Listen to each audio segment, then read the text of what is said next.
What is up, Poke Peeps and Masters? This is Russ here, PokeRuss here, and we just got back from our regionals, and we're here today for another Deck Tech Tuesday. So, I went to the regionals in Richmond, Virginia. It went pretty well. Not my best showing, but I did pretty okay. We didn't make the top 32, but it went pretty darn well. The meta was significantly different than I expected, so this deck didn't do as well as I had expected, because I was expecting a lot of Mecha Freezes, Vegetas, and Cells. No, I'm sure if you've seen the meta, or if you're on any of the Facebook boards, you can see that Untapped Ku did really well, the Untapped Goku. So this is the deck I took. I'm pretty excited about it. I think it was really good and really solid for how it did. But let's go into it. So the reason I chose this deck, I was actually running a Cell deck before this, going into regionals. It was almost the same kind of variant. It was still with a Mighty Mask engine and all that kind of stuff. But then I just kind of felt like, with the meta predictions that I was making, that I didn't really want to run Tien, and I didn't want to run, because I'm running Vegeta saves a day. I didn't want to force one of my 110 combo pieces, the green trunks, into the discard pile just to make him alive, and then only be left with 3. So these are the meta call. This is why I changed to Vegeta leader. This leader is super solid. I'm sure you've seen a deck similar to this in the past, but this is what I ran over this weekend. So we have the Vegeta leader. You probably know what he does. He puts one card from your life to your hand, and he crits. And he awakens at 4, and yeah, he does it bigger, better, stronger. 1 life gives him crit. You have 7 or more blue energy. This card also gains plus 10,000. That actually didn't matter in my deck because I was running blue-red. So, but you get to draw when he attacks, and like he's one of the fastest awakening leaders, and you don't have to run like the TNs or anything like that because a lot of those situations where you use TN, if your opponent knows you have to run TN, then they're gonna leave you at an odd number of mana or an odd number of life. Odd number of life, and they're gonna set you down to. They're gonna make you have to go out to 3 instead of 4, which puts you at a huge hindrance and wants to make you run crit less. So we're gonna start off with the engine itself, which is the Vegeta. I'm doing this upside down, so if I make any mishaps here, that's why. We're running 4 Vegeta saves a day. This is your big boss monster of the deck. He's pretty fat. When he attacks and you have 4 less cards in hand, he comes to 30,000 and draws you 2 cards. Now this is good for 1 because he's fat for the late game. He's cheap. He's only an 05, an 05,000, which is huge. That you can just use him for a combo piece, and he's your big boss monster.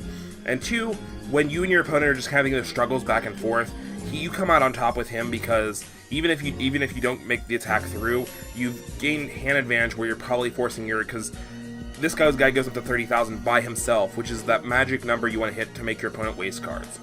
The easier you can hit 30,000, and the harder it is for your opponent to hit 30,000. That's what makes the difference in this game, I believe. So he hits 30,000 by himself, you net 2 cards off of it, they probably have to go down 2 cards to block from it. If not, they just take 2 PRs right to the face, or 2 prizes right to the face. So, running this engine, we're running it with the Mighty Mask engine, because it's probably the most optimal way to run it. To get all the requirement pieces, because he does require you have a Goten, a Youth Trunks, and a Gohan Adolescent in the discard pile. So we run Mighty Mask to get you those things. I decided to run 3 Mighty Masks instead of 4 because realistically you're never going to get more than 1, maybe 2 off in a match. So, though for consistency purposes you might want to run 4, I decided to run 3 and I thought I was hitting it plenty. And that way I wasn't running into like, oh man, I can't really activate this.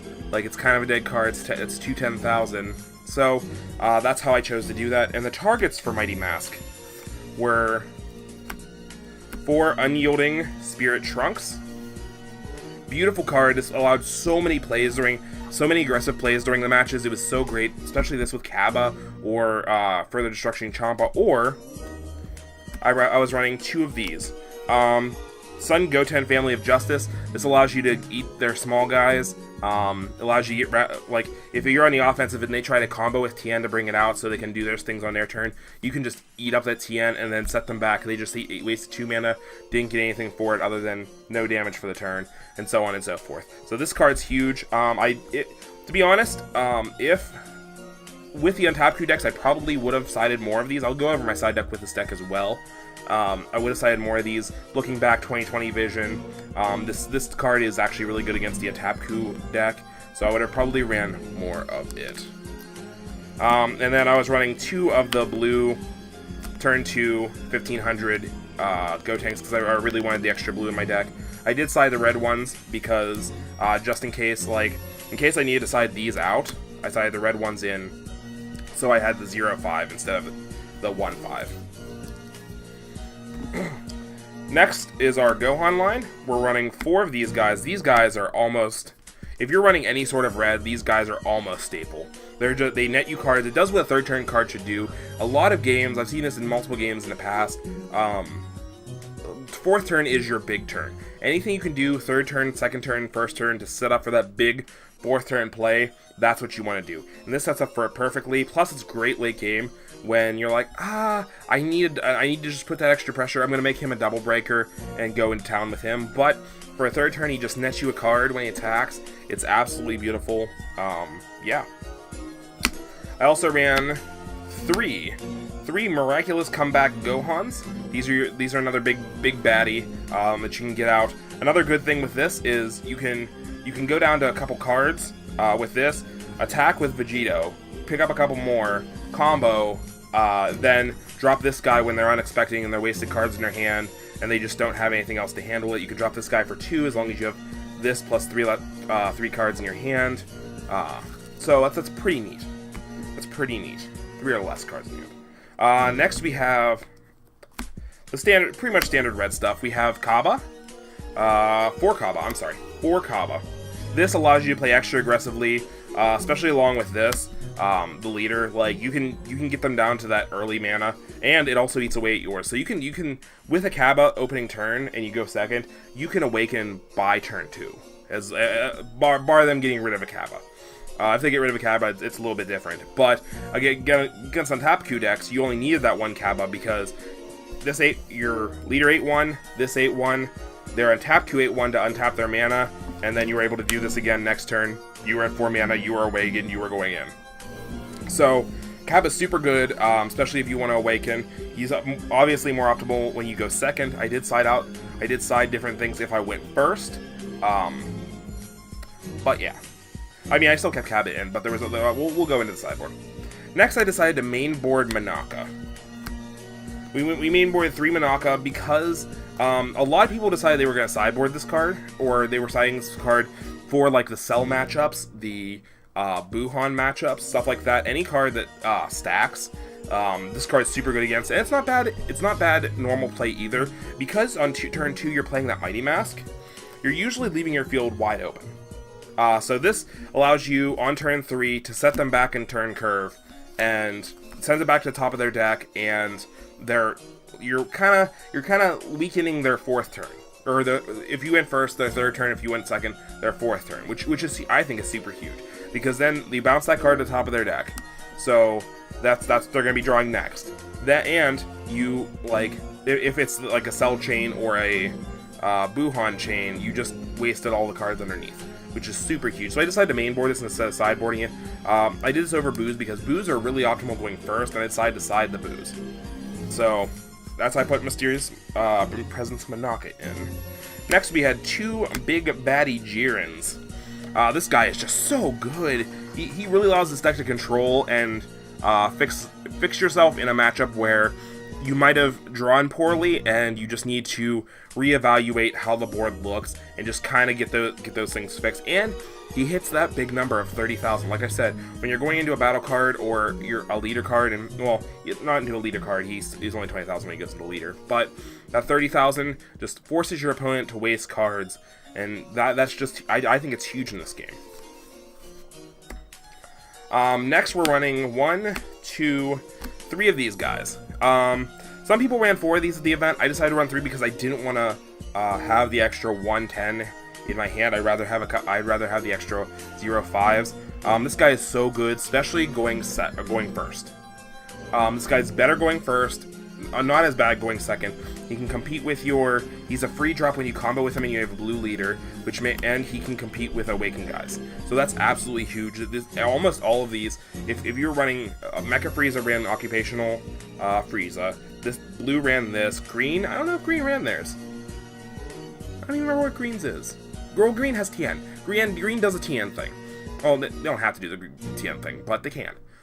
So that's that. And nobody runs the red leaders, to be honest.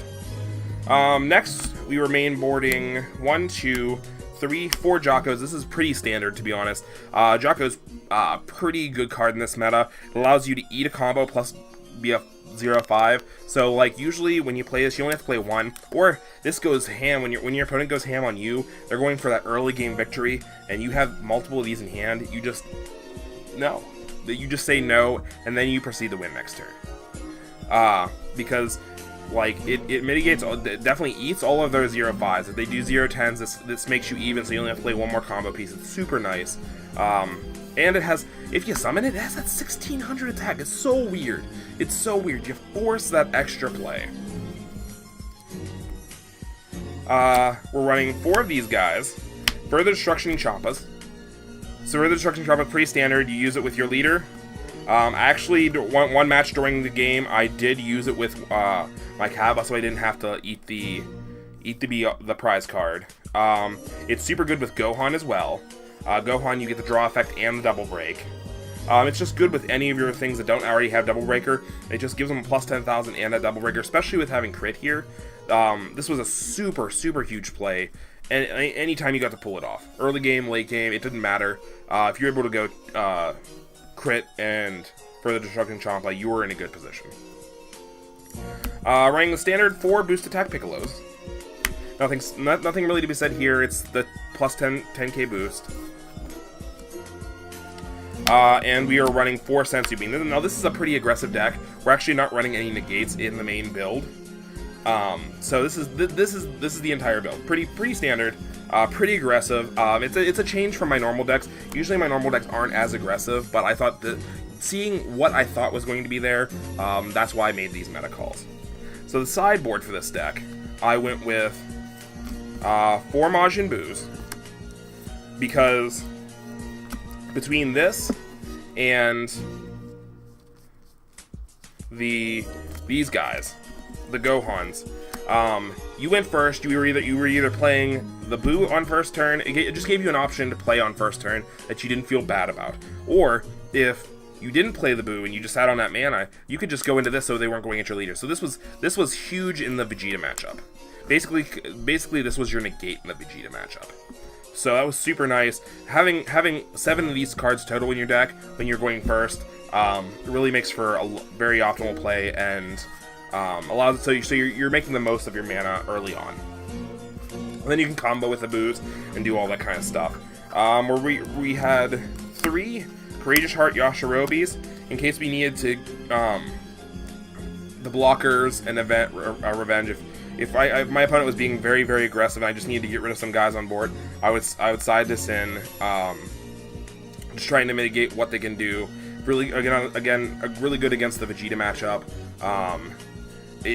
Like if they go in, like if you play this, they're like, it's rare that they're gonna fall into the trap of actually attacking into this, but it forces them to pay cost for a removal, and that's huge. Even like they might pay 2 costs to get rid of it with Cell, they might have to play whatever, but they're gonna have to play around this card, which just having to play around a 2-cost card, that is pretty good in my book.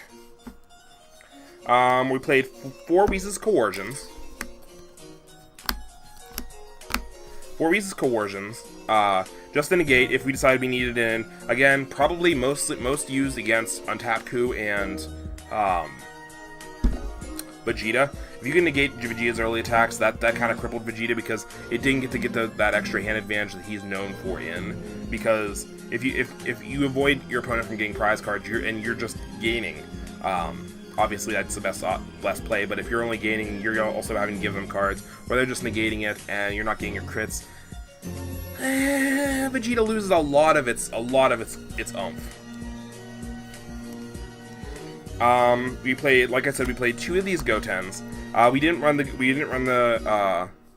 Gotenks at all. I decided against that because I felt like too many cards were like, oh, if you have 4 less cards in hand, like too much of the deck consisted around that, and I didn't think the Gotenks was very necessary. I think Gotenks actually would have been great against the Untapped Coup deck, looking back again 2020, but that's the meta call I decided to make. And then we ran 1 more Jiren, in case we needed that extra, in case we needed that extra fighting power, and one more Gohan. So that was my sideboard.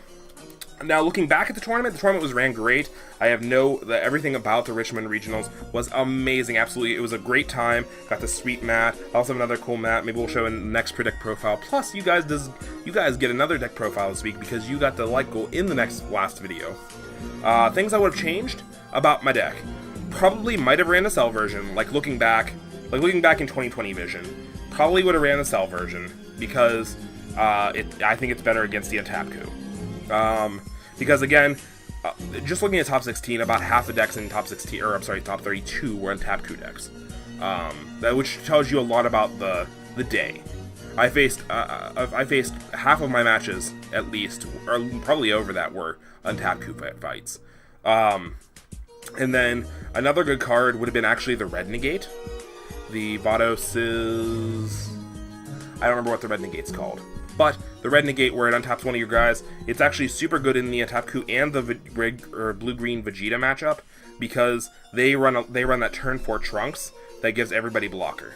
So if you negate attack and untap one of your guys, then you're basically negating 2 attacks right there, which is super, super, super huge. I think, at least. Super huge, and I think that would be very something to look at going into the next regionals.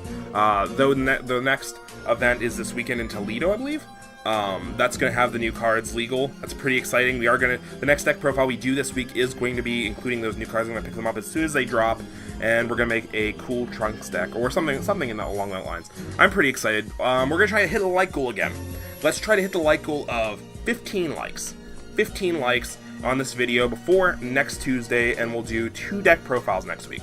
We'll kind of keep this train rolling. If you guys like this kind of content, if you guys are hitting those like goals, we're just going to grow them a little bit bigger because you crushed 5. You've been crushing 5 before. I just kind of threw a 5 out in the air. So you guys did great there. Like I said, if you guys like this kind of content, make sure to hit that like button, and I will see you guys in the next video. Have a great day. PokeRuss out. Oh yeah, shout outs to Hermit Style Gaming. I was on their podcast a couple weeks back. They seem to have a lot of stuff. Check out their website. I'll leave a link to it in the description down below. Yeah, I was on their podcast. If you guys get a chance to tune in, follow them over on Twitch and stuff like that. Check them out. I will see you guys in the next video. Have a great day. PokeRuss out. Peace.